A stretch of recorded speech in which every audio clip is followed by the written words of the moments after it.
Hi, friends. Susan Blackwell from the Spark File here to let you know that the doors are open for the Spark File Illume, a 9-month group creativity coaching mastermind that invites you to be the Chief Creative Officer and Chief Marketing Officer of your creativity. But what does that mean? That means in 9 months in Illume, you will clarify and advance your big creative goals and learn how to effectively share your work with the world. Now, if you're listening to this and you're an experienced creative or an accomplished professional who seeks a space where it is safe to attempt something you've never tried before, or complete a big creative project, or take your work to the next level and acquire the skills needed to share your creative work with the world, Illume might be right for you. We are calling in emotionally intelligent, high-functioning creatives who are ready to level up. You can find out more by going to thesparkfile.com/Illume, but do it now to find out if Illume is right for you and to save with early bird discounts. That's thesparkfile.com/Illume. Take a leap, take a risk. Go to thesparkfile.com/Illume and join us for Illume. The Sparkfile podcast may contain profanity and other adult content. Please use your discretion. When I bump into something that inspires me, I dump it in my spark file. Could be something that I want to make or how I want to be. I pump it in my spark file. I jump into my spark file. Let's open up the spark file.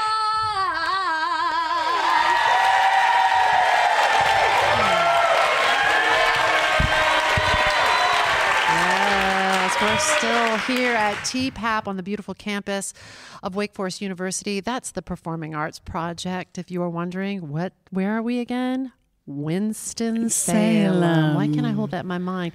Hey, welcome to the Spark File, your one-stop for creative inspiration. I'm Laura Camion. I'm Susan Blackwell. If you're joining us for the first time, welcome. You may be asking yourself, what exactly is a Spark File? Where do I get one?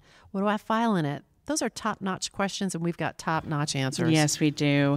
A Spark File is a place where you consistently, places, frankly, where you consistently collect all of your inspirations, all your fascinations, and ideas of any kind. If you're like us, you're making stuff all the time. Sometimes that wellspring of inspiration can run a little dry, and we are here to refill it. That's right. We're on the lookout for fresh ideas, images, and inspiration that spark our creativity and pique our curiosity, things that inspire us to get off our asses and make things like this podcast. Or like your very own Lobster Fest.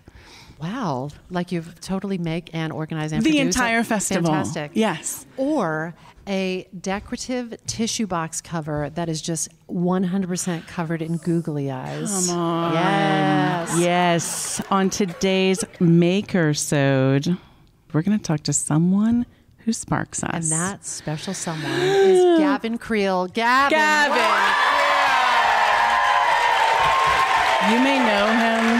You may know him as the Tony Award-winning Gavin Creel. We know him as the kindest, most thoughtful, delightful human being on earth. He's okay. That's how I feel. I shouldn't have spoken for Susan. I can't. But I think that about you. We have old beef. And I don't mean a fight. I just mean we have like a Tupperware that's filled with old beef that's been left out. It's delicious. Delish. Gavin, welcome to The Spark File. Thank you. We're going to start at the beginning. Okay, here we go. We want to get into your backstory, but really, like, as it pertains to a creative, when did you start to see or feel yourself as a creative being? First of all, thank you for having me on the Spark File. Creation is something I don't get to talk about that often, I guess who does? God. We do. We talk about it day and night all the time. Yes, you do. You talk about it. We've made space for it. So where are you from? Where are you from? I grew up in the Midwest. Where? I'm an Ohio boy. Ohio. I forget that all the time. Yeah. As an Ohio girl, tell me where in Ohio? I'm in Northwest Ohio. And I'm in Southwest. Yes. Where are you? We got spirit. Yes, we do. We got spirit. How about you? We're down near Dayton. Down near Dayton. Yeah, tiny whoops for Dayton. And you're up by where? I'm in Findlay, Ohio, Flag City, USA, Northwest. Findlay has a summer theater, doesn't it? Does it? I wasn't in it. What? You didn't Shoot. book. Sorry. They were missing out. Sorry. So you grew up, you born and raised there? Yep. I spent 18 years in Findlay, Ohio. I went to the University of Michigan School of Music, Theater, and Dance to study musical theater. That's fancy. Yes. If you're listening and you don't know it, that's super fun. It's a great fancy. school that had amazing people, incredible faculty, and really creative opportunities. When did you? So by the time you got to that school, it sounds like you thought of yourself as a creative person, or even an interpretive artist, maybe. May I go back just because you asked when did I first? Yeah, and the one that popped into my head. I have a spotty memory at best. But this interview is going to be great. Oh no, it's gonna be great. It's gonna be great. I don't know if anybody else feels this way about memory, but my memory is, I'm like a sponge that the outside looks dry, but when you press on it, all the water comes out. So I almost need I need collaboration. I need a conversation to be able to understand and remember something. And that's for it's a great image, and I'm stealing it. And that's amazing, and I feel the same way. I was just talking about this with the artistic director of the Performing Arts. Please don't credit me. I will not. But with Jonathan Bernstein, I said, I'm about to try to be very creative for the month of August. I have sworn off all appointments, all readings, workshops that people have asked me to do. Will you sing in a blah, blah, blah, or do a do? You've made space. You've said no. Because so that you can we've say talked yes. about this a lot, about you have to create the space. And I was like, okay, it's going to be August. And I said, Jonathan, I'm terrified because now it's on me and I have to do it. And I have a deadline coming up. You said it. Yeah. And I think, you know what? And he said, why don't you just invite some singers or some creators up once a week? Come up on Thursday. You know what they're going to do? They're going to come over and they're going to press your sponge. Press my sponge, honey, and I'm going to get Henny, wet. I'm going to get my sponge pressed. Yes. Sorry about Somehow that. the metaphor breaks down a Yes, bit there. it does. It does. We're going to get back on track here. But you were saying, so the first time I remember being creative was that I remember owning creativity. Was a song I wrote on the piano, and I was probably single digits. It was called "The Cat and the Mouse." And my favorite. What was the first composition? Please. Well, the left hand was the cat, and the right hand was the mouse. This is good. And they were chasing. There was the chasing, and I still remember this song. And they're chasing each other, and then I had two alternate endings. One, well, if I ever play Mystery it for you. of Edwin Drew. Did the audience decide? No, I know. I decided based on the audience. I decided, they're getting this. Oh no, they're getting this. And once And in this version, the mouse dies. In this version, the mouse lives. That's 100%. I'm craving a 100%. recording of that before we leave I'll here record today. it for you, and you can play it at the end as Roll you're clip. rolling your credits or Roll the audible credits. Now on this podcast, thank you for Mo and Leah and Jack. And, That's right. And I'm just playing cat and The mouse. cat and the that was the mouse. first time. And so you were a little single digits. Single digits. I must have been like 6, 7. Were you, when you were making that? Were you like, I'm fierce. I'm fierce? I'm fierce. That cat was fierce. I am wondered if you. incredible. I haven't made a word for this yet, but there's a sense of creative satisfaction that I get when I'm actually fanning the flames and like doing the thing. And I remember having it at a pretty young age. Like I would be like, I'm going to make a sculpture, and I've got this styrofoam ball, and I've got the styrofoam cup, and these pipe cleaners, and I'm actually going to sit down. Nobody told me to do it. It wasn't a sign, but I'm actually going to make this thing, and being like, I'm making, not that it was serious, but I was just like, I'm really doing it.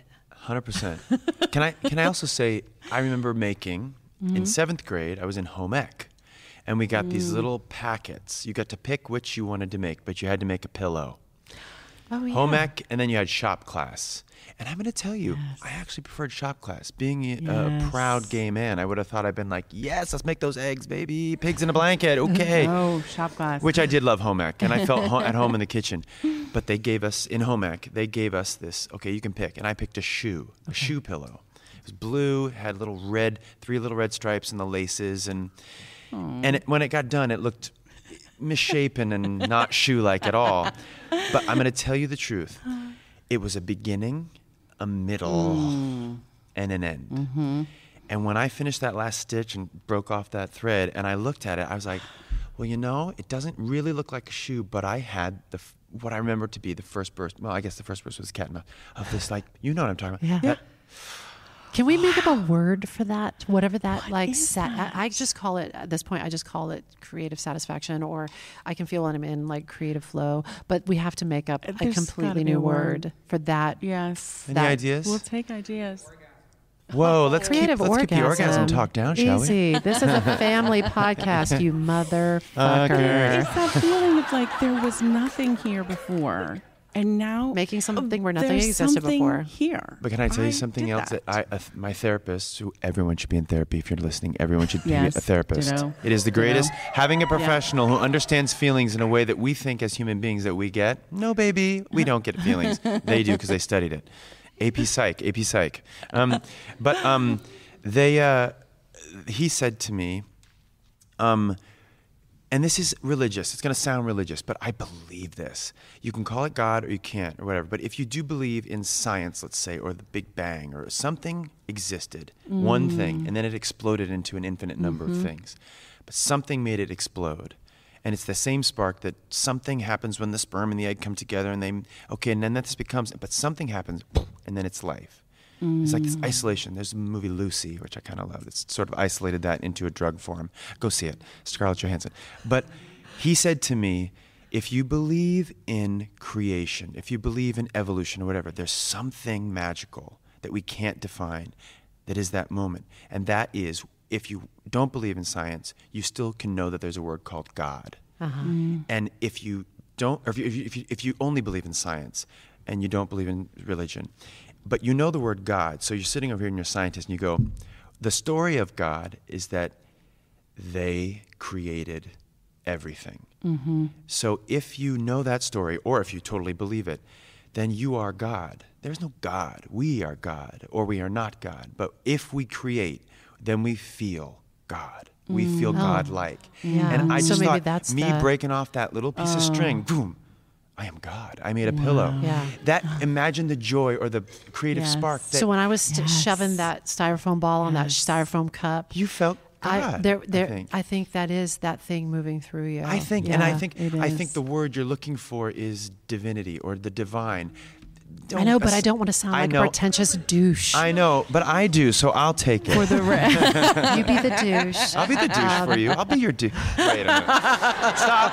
Boop, boop, boop. You know, the cool thing about these things, you can edit stuff out, and that would be a That's right. choice All of moment this to do stays. just It's that. staying in. Yeah. Here's a question for you that we enjoy very much, which is, when you look at your life, not as an artist, just as a person, when you look at your life, was there an event or potentially events that you divide your life from before and after?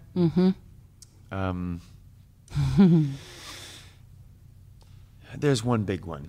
Do you feel like you can talk about it? I sure can. Okay. It was when I got dumped. Really? It was the hardest thing I've gone through. The one before that was my grandmother's death. Yes. Yeah.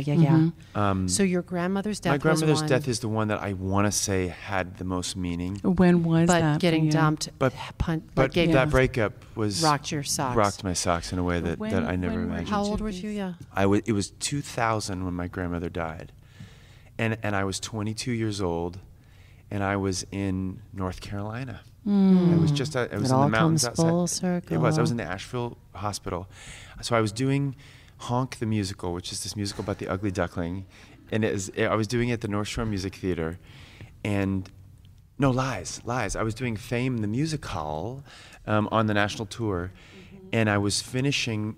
I literally was finishing that weekend, and I got a call. We had 1 week left, and I got a call on the Tuesday that my grandmother was going in the hospital, and I was like, "Why is she not well?" She goes, "I think she has pneumonia." And my aunt was never. We don't really talk that much. She was alarmed and was like, "I think you need to come down here." I was like, "I'm 22. This is a call you give my parents." Oh. And I don't know. I had more maturity in that moment than I'd ever had before, and I went, "Okay." Was there any part of you that was like, I'm in tech, like, or were you just like, no? no? It was the got a end. show. It was Yeah, the end got of it, my got run. it. Yeah. Sorry. But I had 3 days. I was going to close on Sunday. I got a ticket to go down Sunday evening. I was 22, so I had to rent a car, which for a 22-year-old is intimidating. Big deal. Yes. Yeah. What? Yes. I'm allowed Because they to say, do this? "Are you 25 yet?" And Yes. you're like, Right. And 42 I said pieces no, of and then they said, proof. "Okay, Yeah. that'll be $75 a day more." And I was like, $75? That's literally all the money I have in the world. Yeah. So I get down there, and I have 3 days. I'm going to be there Sunday. I'm going to be there Monday, Tuesday, and I have to leave Wednesday late morning. And I get there. This is do I just go into detail? Okay. Yeah. So I get down there, and I was a kid.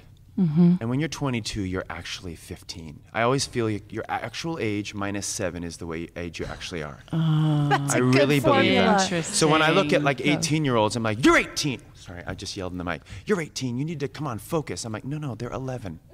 and honestly, they're just like. Are you just presenting this formula as a free pass for yourself for my the own rest of your immaturity? Actually. Yeah.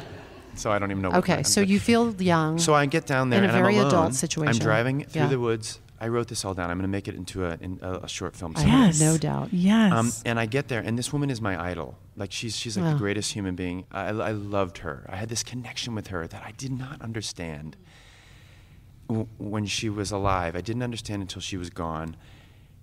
And I walked into the room, and my God, I've never told this story before. I walked into the room, and we're gonna have to edit this out.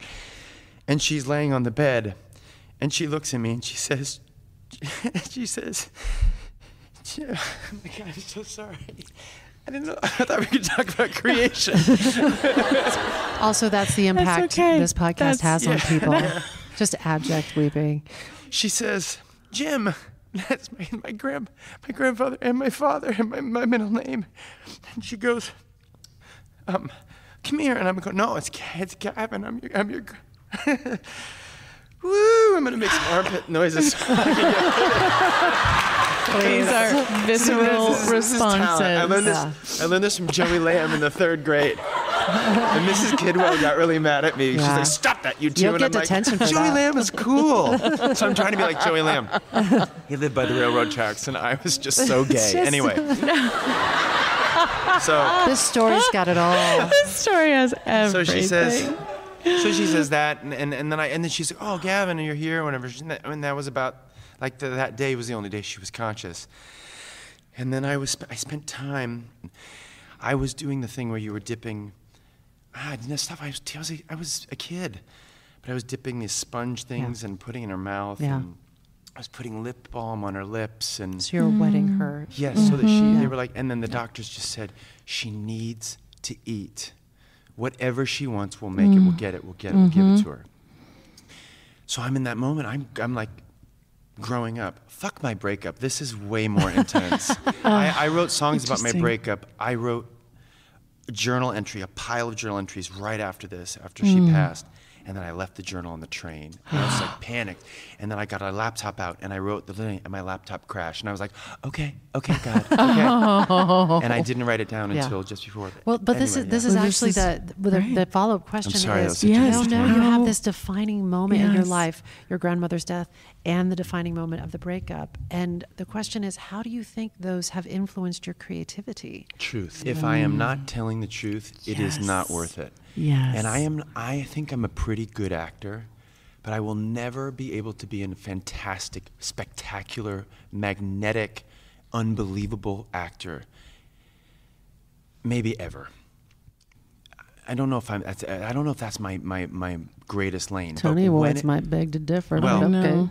But what will make me great is when the part and the words and will line up With truth. with my truth. absolute, to my core truth. And I can't, this is maybe going to sound like a 7-year cop-out, but I can't expect it. I can't demand that every role I play serve me in that way. Yeah, yeah, and yeah. I can't put the pressure on myself that every single time I do a role, if I haven't reached that, I'm a failure. No. That's what that keeps me from creating.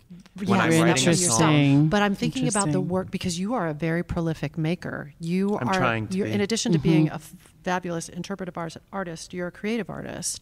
And do you feel like you're at your best when that truth is really present in the things that you're making? if I can be so bold as to tell you about my next project, the thing that I'm most excited. The only Yes, thing I want to please. do, and then everything else is just buttercream icing. Yep. I have accomplished, I think, everything I've wanted to accomplish. I'm afraid I'm going to do this and then I'll die.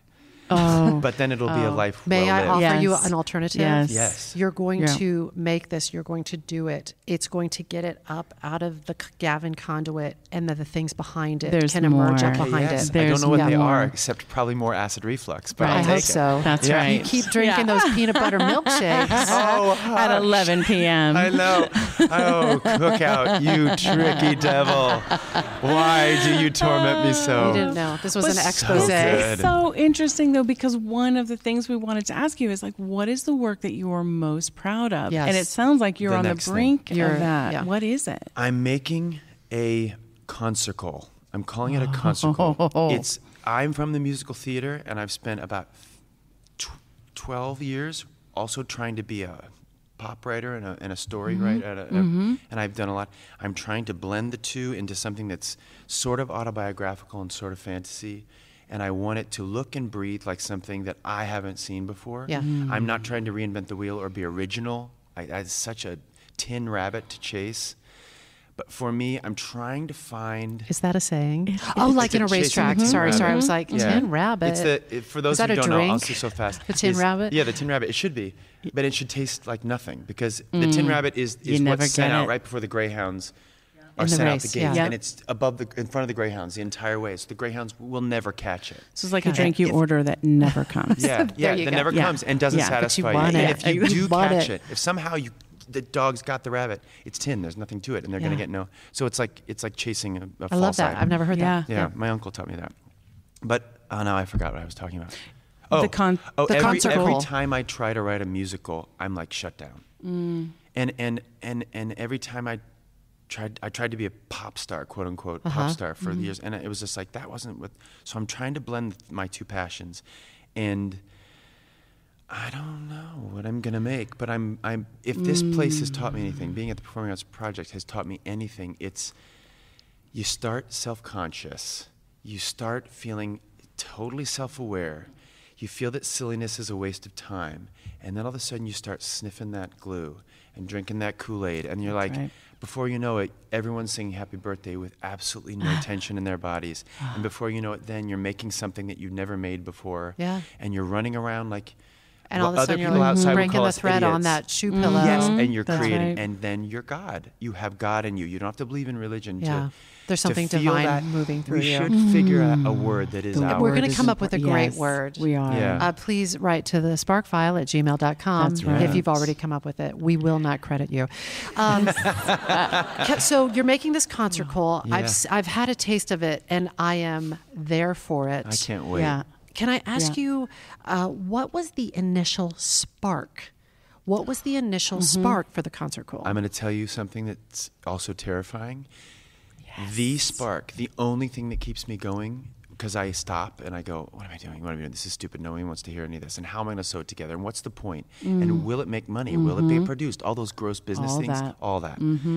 The only thing that keeps me going is that I want to make it. That's the only thing. And I keep asking myself, I write journal entries, is it enough to just want to make something? Is that enough? And I want to think that it is. No, I want to know that it is. But when I sit in the center of what I'm trying to make, it's still scary. Because when I say, I teach class and I say, everything begins with an idea. This thing, Spark. this thing Yeah. we're creating, everything was all once an idea. yeah. Everything. Yep. I'd like to even venture to say God in his loneliness or her loneliness, definitely her loneliness. She was up there and she was like, I'm bored. I'm lonely. And a cell split. Yeah. I want to experience me. I want to, and now all we're doing, because we're all separate beings, we're all looking at, and now I go see Hamilton in, you're going to be jealous. I was at the first night off-Broadway opening. Nobody knew what it was going to be. Actually, I was the first King George, must you know. I sang King George in a Burger King crown. Lynn asked me to come sing in a concert at Lincoln Center, and he goes, I'm going to have you put on a Burger King crown. You're going to sing the song. And I was like, this is such a cool Beatles song. He goes, you're the first person to sing it. I think I was. I was the first person in public. I think you were. Yeah. I'm pretty sure you were. And I came out, and then and while I was there, I was like, I knew in that moment, because the monitor guy who's doing the monitors, who does concert after concert, who could give a shit, could give two hot turds, was literally like this.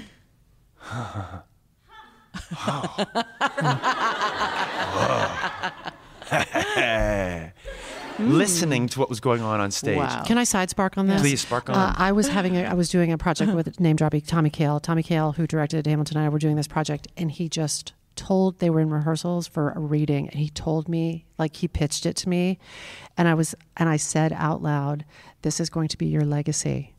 Like, I knew it, like I knew it, like I knew it. And it's happened while we've been here at the Performing Arts Project. There have been people that have shared sparks with us, and I'm like, I'm looking at you, Jess. There are people that have shared sparks with us that I've been like, you have to make it, or don't. But it's a hell of a spark. And what it does is two things. Seeing Hamilton did two things for me. It initially made me feel, well, why bother? I got out at intermission, and I said to my friends, I was like, I don't even want to say words about this because I will sound like a cliche. I was so blown back. I was like, did you see how they just rewound the stage? Do you see how they just went back? And I thought I was following the lead actress, Renee coming through, and I realized it wasn't about her. It was about her. When my mind blown. And then I thought it did initially put me into fear. It put me into a place of like, why do I can't write a musical, a concert, what the stupid is that? And then it made me go, my therapist helped me understand. He goes, no, you finally saw something that you're like, that is what I want to. That is what I want to aspire to. And thank God he made that. And I hope he makes more, and I hope she makes more, and I hope they make more, because the only way to really become creative is to see creation in someone else and go, I want to sniff that glue. Yes. Susan. I think, anyway. Cams has a question that I love that I'm going to jump on. Oh, do you have one? No, I was actually going to jump right there. I'm going to jump. You jump. I love this question. You mean jump into the Spark file? Is that the kind of jump you mean? That's the kind of jump we're talking about. Awkward branding. I feel like you have danced around the answer to this question. I prefer moved well around. You've moved well. Thank you. You've moved well around this, but this question is what pops up for me, like late at night or when I start to do something or try something. It's just just sort of haunts me. It taunts me. But it'll just pop up out of nowhere. And this question is, what's it all for? Oof. And it hits me like that, like a kick in the gut. Tell me more. What do you mean by what's it all for? What's it all for? This life, this making, this career, what's it all for? Why do you do what you do? I said this the very first year I came to TPAP. I said it in the moment with our friend Hunter Bell. We were having a brown bag lunch. He's Just a marvelous kidding. human, isn't he? Hunter Bell. Hunter Bell made up the song, Doing Things Means Doing Things. Of course he did. Sure. Of course he did. Yeah. We were having a brown bag lunch in the cafeteria, and I was sitting, and a student asked me that question. Really? Yeah. Wow. And I got quiet, and I had not thought about it much, ever. And then I looked at them and I said, I think it's about two things, and only two things. One, we need something to do. Yes. And yes. I would even enhance it slightly. Yeah. We got to have something to do, and I would enhance it just to say something that we love. We got to find if we're something privileged. If we're privileged. privileged. But we got to have something to do. Even if we don't love it, we need something to do. Couldn't agree more. And the second is we want someone to pay attention to it and to us. I think everything else, leave love, trust, all that stuff, those are my big ticket items, trust being first, then love. But I think I just want something to do. And I want to love doing it. So now I'm in luxury of my 40s. We talked about this in class once, where I'm like, I'm in my 40s now. I get the right for it to be something that I love doing. In your 20s, I'm in my you just need to do it. Yeah, I'm in my 30s, 50s. You need to hunt for it. As we age, the distinctions about we just become so much more selective because we want it to be like your concert, Cole, in the center of the heart, of the meat of our wheelhouse, of our loves, of our passions, and everything else sort of burns off. Yeah. And it's sort of like if you've lived long enough and you've gone to therapy and done the work and you're privileged as we are. Like I'm the most privileged person in the planet. Every Anyone more privileged, come and find me. All of these conversations are so goddamn privileged. Yeah. It's but if you, so here we are, and I'm like, we want to make work we love with people that we love. But I want to reiterate, you don't get that in your 20s. You That is don't not get your it. right. Yeah. Now you're you just don't, learning. You don't get to say, well, I don't, Learn. just work. Yeah. Don't let that creep in. In your 30s, you get to go, I deserve respect now. So now I'm going on the hunt. Get that magnifying glass out. Ooh, maybe there's a little spark of that. Yeah. In your 40s, you get to go, that's what I want to do. In your 50s, you get to like reap the benefits. In your 60s, you get to let somebody else do it. Okay, now you do it. I'm just going to go chill.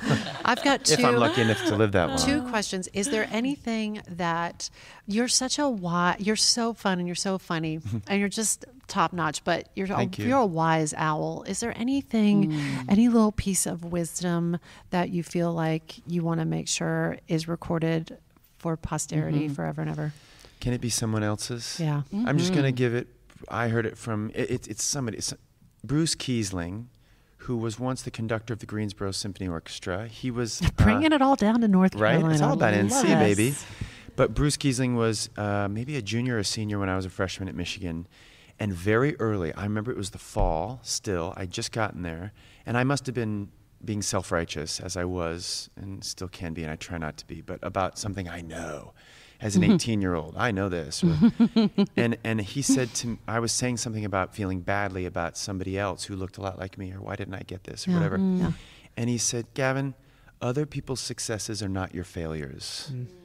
I love and it. it dropped into me then, and I've carried with it, and I have to practice it again and again and again and again.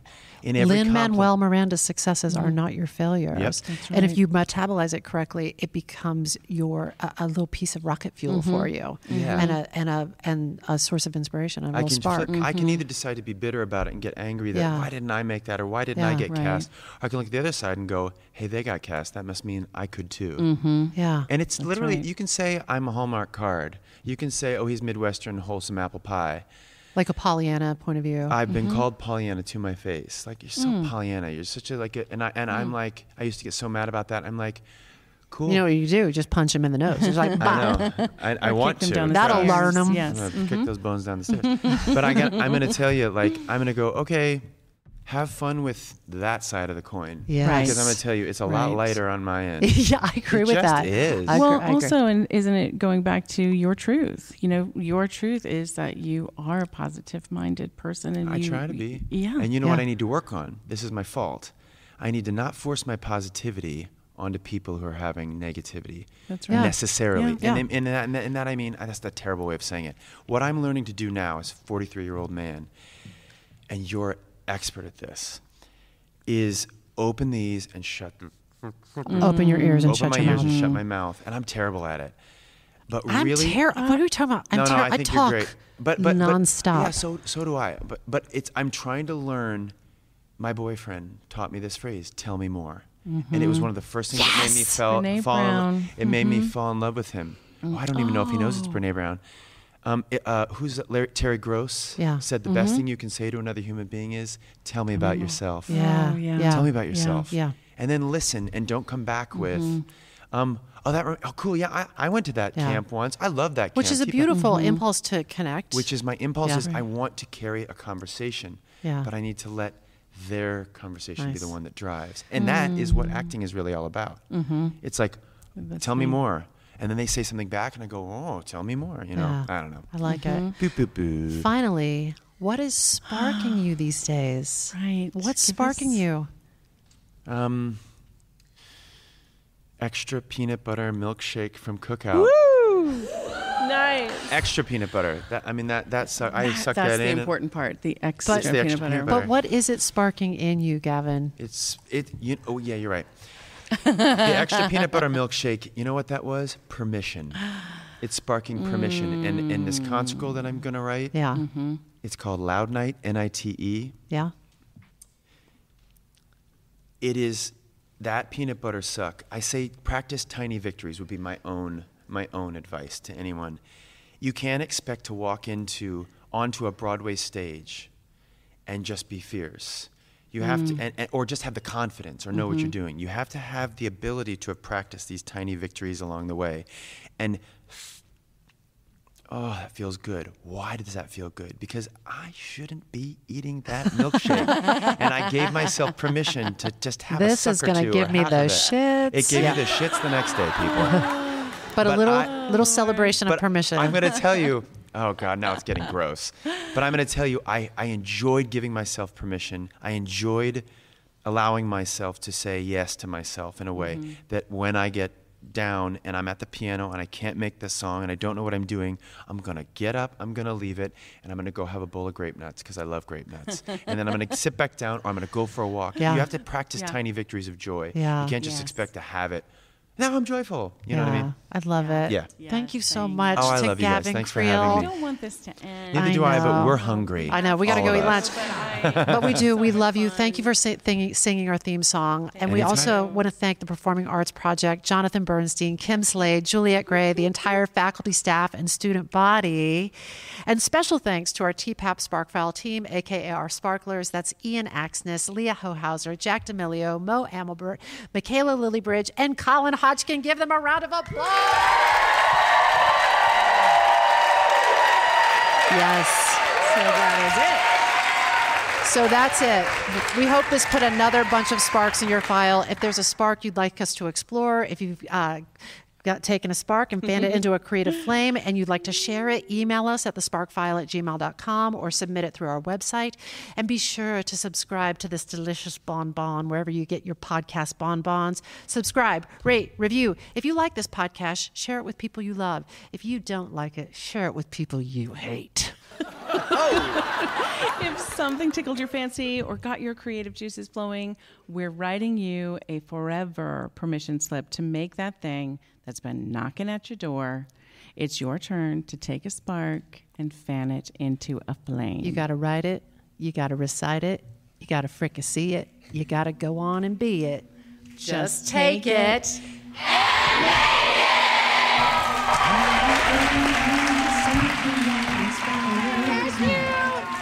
Dump it in the spark file. Could be something that I want to make or how I want to be. I pump it in my spark file. I jump into my spark file. Let's open up the spark file. Hi friends, Susan Blackwell from the Spark File here to let you know that the doors are open for the Spark File Illume, a 9-month group creativity coaching mastermind that invites you to be the Chief Creative Officer and Chief Marketing Officer of your creativity. But what does that mean?